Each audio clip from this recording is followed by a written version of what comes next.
प्रभु तेरी वाणी जीवन की रोटी, नैनों की ज्योति अंधेरा मिटाती।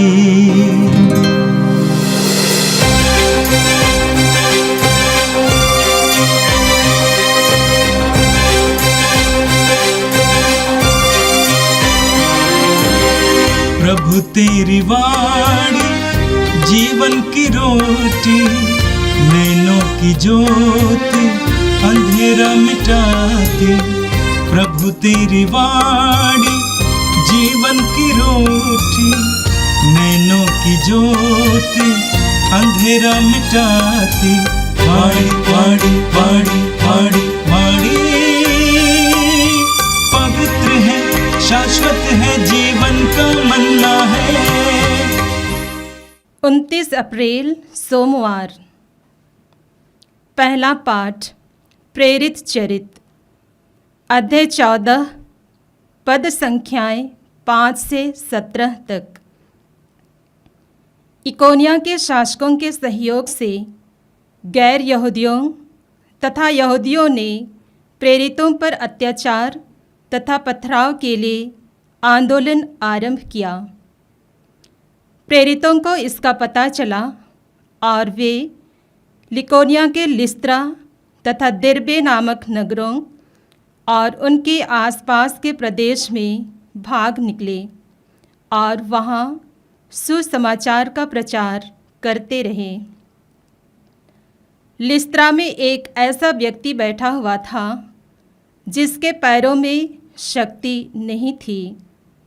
वह जन्म से ही लंगड़ा था और कभी चल फिर नहीं सका था।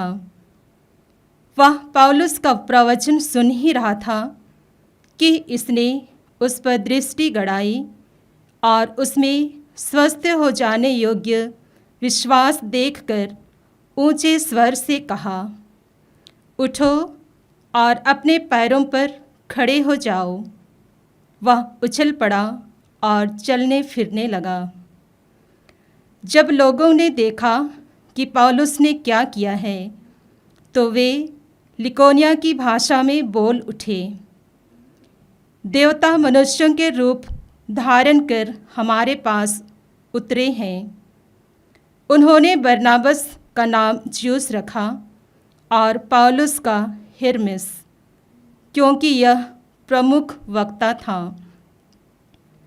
नगर के बाहर ज्यूस का मंदिर था। वहाँ का पुजारी माला पहने साड़ों के साथ फाटक के पास आ पहुँचा और वह जनता के साथ प्रेरितों के आदर में बलि चढ़ाना चाहता था। जब बरनाबस और पौलुस ने यह सुना तो वे अपने वस्त्र फाड़कर भीड़ में कूद पड़े और पुकार पुकार कर कहने लगे, भाइयों, आप यह क्या कर रहे हैं?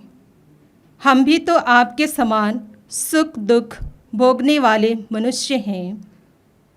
हम यह शुभ संदेश देने आए हैं कि इन निस्सार देवताओं को छोड़कर आप लोगों को उस जीवंत ईश्वर की ओर अभिमुख हो जाना चाहिए, जिसने आकाश, पृथ्वी, समुद्र और उनमें जो कुछ भी है वह सब बनाया है।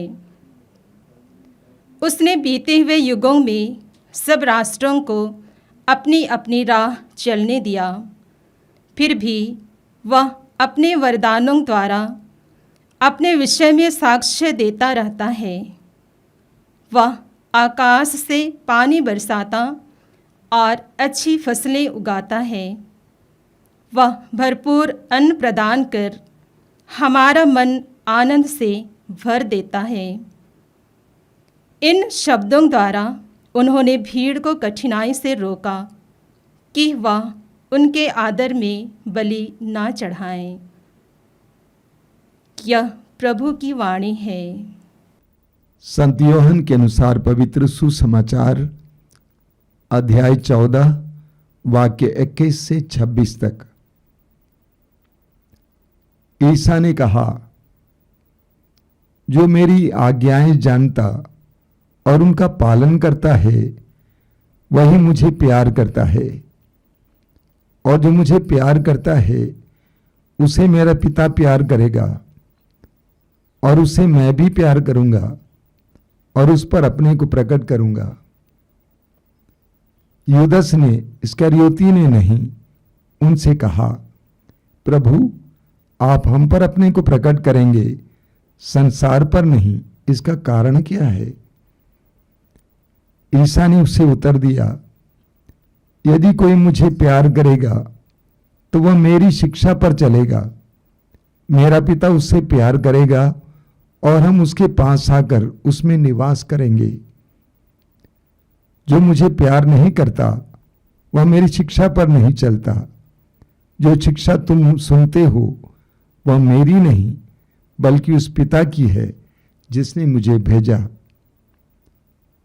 तुम्हारे साथ रहते समय मैंने तुम लोगों को इतना ही बताया है, परंतु वह सहायक, वह पवित्र आत्मा जिसे पिता मेरे नाम पर भेजेगा तुम्हें सब कुछ समझा देगा। मैंने तुम्हें जो कुछ बताया वह उसका स्मरण दिलाएगा। यह प्रभु का दिव्य सुसमाचार है। क्रिस्त प्रभु की जय। मेरे प्रिय भाई और बहनों, आज का पहला पाठ प्रेरित चरित्र के अध्याय 14 से लिया गया था। हम प्रेरित चरित्र के अध्याय 4 उसके वाक्य 20 में पढ़ते हैं। जब प्रभु यीशु के शिष्यों के द्वारा बड़े बड़े चिन्ह और चमत्कार प्रकट होने लगे और यीशु का प्रचार शुरू हुआ, तो यरूशलेम में यहूदी धर्मगुरुओं ने पेतरुस और अन्य शिष्यों को इकट्ठा किया, उनको डराया धमकाया और उन्हें आदेश दिया कि वे यीशु नाजरी का प्रचार नहीं करेंगे। प्रेरित चरित्र अध्याय 4 वाक्य 20 में हम पढ़ते हैं, पेतरुस ने उनसे क्या कहा? पेतरुस ने कहा, हमने जो देखा है और सुना है उसके विषय में ना कहना हमारे लिए असंभव है। वास्तव में पूरे प्रेरित चरित्र में हमें इसका सुंदर उदाहरण मिलता है। जहां कहीं पर भी शिष्यों पर अत्याचार शुरू हुआ वे वहां से भाग गए और अन्य जगह जाकर सुसमाचार की घोषणा के कार्य को जारी रखे। आज के पहले पाठ में आपने सुना कि पौलुस और बरनबस इकोनियम में धर्म प्रचार कर रहे थे, सुसमाचार की घोषणा कर रहे थे, और उनको पता चला कि वहां पर बहुत बड़ा अत्याचार होने वाला है। तो उन्होंने क्या किया? वे वहां से भाग गए और लुस्त्रा पहुंच गए। वहां पर लोगों को सुसमाचार सुनाने लगे। आज के पाठ में आपने सुना, लुस्त्रा में एक ऐसा व्यक्ति बैठा हुआ था जिसके पैरों में शक्ति नहीं थी। वह जन्म से ही लंगड़ा था और कभी चल फिर नहीं सकता था। वह पौलुस का प्रवचन सुन ही रहा था कि पौलुस ने उस पर दृष्टि गड़ाई और उसमें स्वस्थ हो जाने योग्य विश्वास देकर ऊंचे स्वर से कहा, उठो और अपने पैरों पर खड़े हो जाओ। वह उछल पड़ा और चलने फिरने लगा। एक बहुत ही रोचक बात हमने देखा, पौलुस ने उस पर दृष्टि गड़ाई और उसमें स्वस्थ हो जाने योग्य विश्वास देखा। प्रभु की चंगाई प्राप्त करने के लिए जो सेवक चंगाई की सेवा कर रहा है उसमें विश्वास की आवश्यकता है। साथ ही साथ जो चंगाई प्राप्त करना चाहता है उसमें भी विश्वास की आवश्यकता है। जब दोनों का विश्वास जुड़ जाता है, मिल जाता है, वहां पर प्रभु का चमत्कार, प्रभु की चंगाई देखने को मिलती है।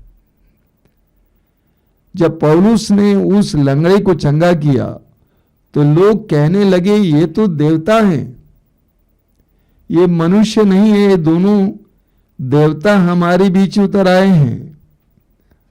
और यहां तक कि उनके आदर में बलि चढ़ाने के लिए लोग तैयारियां करने लगे। आज के पाठ में आपने सुना कि पौलुस और बरनबास को लोगों को समझाना पड़ा कि भाई हम तो मनुष्य हैं, आप ही की तरह हम लोग मनुष्य हैं, हम देवता नहीं हैं। लोगों को मनवाना पड़ा कि बलि मत चढ़ाओ। उन्होंने लोगों से कहा कि हम उस सर्वोच्च ईश्वर के सेवक मात्र हैं जो धरती पर पानी बरसाता है, धरती पर फसल उगाता है, जो धरती पर प्रकाश भेजता है, उसी ईश्वर के हम सेवक मात्र हैं, हम देवता नहीं हैं। लोगों को इस प्रकार उनको मनवाना पड़ा। एक बहुत जबरदस्त और सुंदर उदाहरण है आज के जमाने के लिए। आज जब करीब करीब सभी धर्मों में हमें देखने को मिलता है, छोटे मोटे धर्म गुरु आपस में स्पर्धा रखते हैं, प्रतिस्पर्धा होती है, होड़ लगी है कि कौन ज्यादा शक्तिशाली है, कौन ज्यादा सिद्ध प्रसिद्धि प्राप्त है, कौन ज्यादा समर्थ है, किसके कितने अनुयायी हैं। यहां तक कि कुछ लोग अपने आप को भगवान घोषित करते हैं। ऐसे में पौलुस और बरनबास का उदाहरण एक सुंदर आदर्श है। यह कहना कि हम सेवक मात्र हैं। मत्ती के सुसमाचार के अध्याय 5 उसके वाक्य 16 में प्रभु यीशु कहते हैं, तुम्हारे भले कार्यों को देखकर लोग तुम्हारे स्वर्गिक पिता की महिमा करें। तुम्हारे भले कार्यों को देखकर लोग तुम्हारे स्वर्गिक पिता की महिमा करें। तुम्हारी महिमा नहीं बल्कि तुम्हारे स्वर्गिक पिता की महिमा करें। प्रभु यीशु ने हर समय यह कहा कि मैं वही करता हूं जो पिता से मुझे प्राप्त हुआ है। मैं पिता को करते हुए देखता हूं। सुसमाचार में हम पढ़ते हैं कि प्रभु यीशु कहते हैं कि तुम ये कहना तुम सेवक मात्र हो। सारा कार्य समाप्त होने के बाद तुम्हें यह कहना है कि मैंने अपना कर्तव्य निभाया है, मैं सेवक मात्र हूं। ईश्वर का यश छीनना, ईश्वर की महिमा छीनना सही नहीं है, गलत है। प्रभु यीशु ने कहा जो कैसर का है वो कैसर को दो, जो ईश्वर का है वो ईश्वर को दो। हमारे द्वारा ईश्वर भला काम करता है, बड़े बड़े काम करता है, उसके लिए ईश्वर की महिमा होनी चाहिए, न कि हमारी महिमा होनी चाहिए। हमें प्रेरित चरित्र के अध्याय 12 में पढ़ने को मिलता है, बहुत जबरदस्त उदाहरण है। वहां पर हम पढ़ते हैं अध्याय 12 में लोग राजा हेरोद के बारे में क्या कह रहे थे। जब राजा हेरोद बोल रहा था, वचन 22 में पढ़ते हैं कि जनता चिल्ला उठी, ये मनुष्य नहीं है, किसी देवता की वाणी है। वाक्य 23 में लिखा हुआ है, उसी क्षण ईश्वर के दूत ने उसे मारा क्योंकि उसने ईश्वर की महिमा अपनानी चाहिए। उसके शरीर में कीड़े पड़ गए और वो मर गया।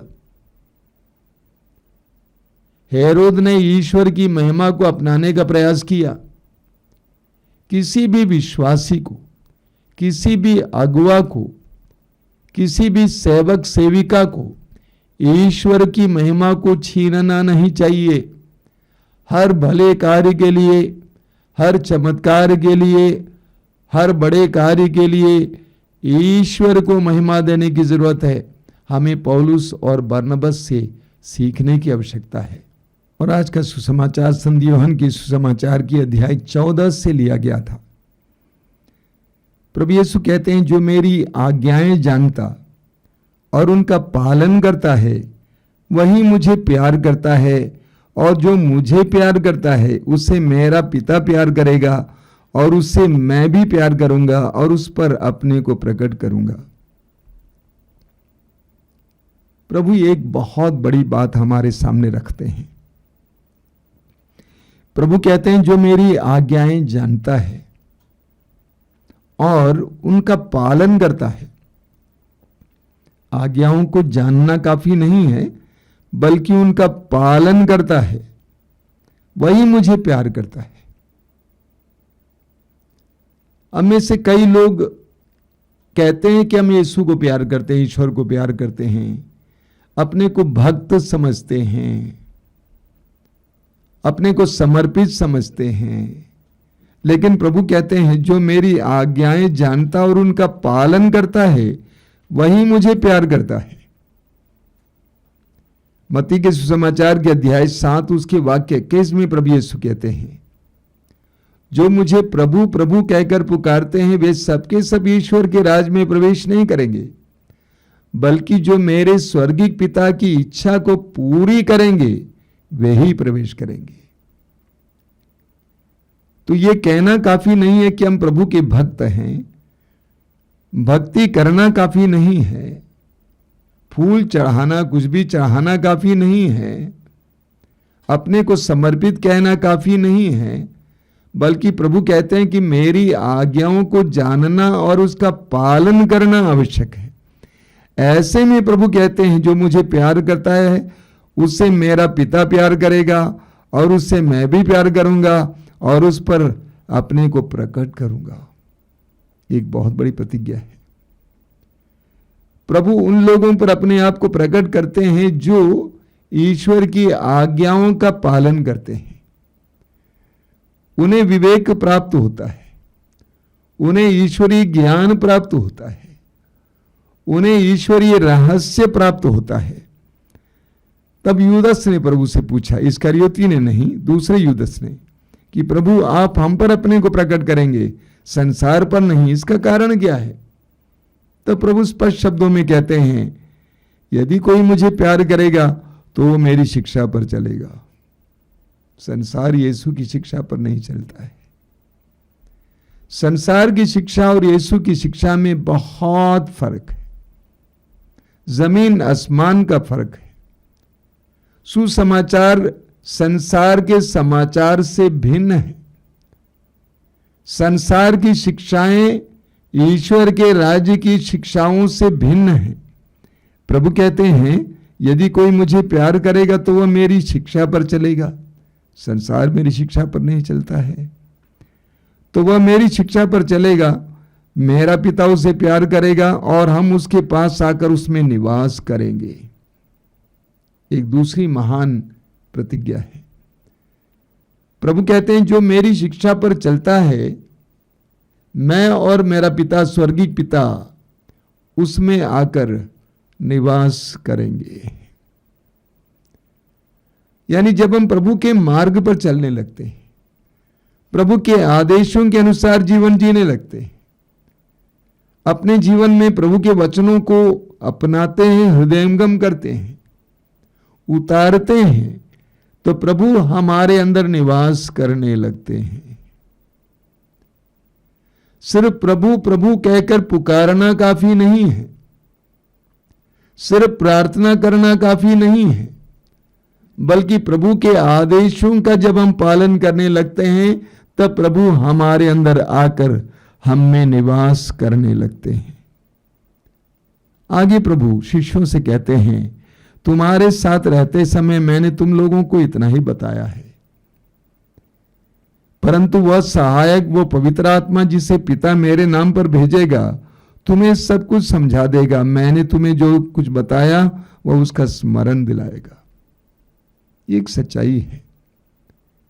3 वर्ष प्रभु यीशु अपने प्रेरितों के साथ रहे, कई बातें बोले,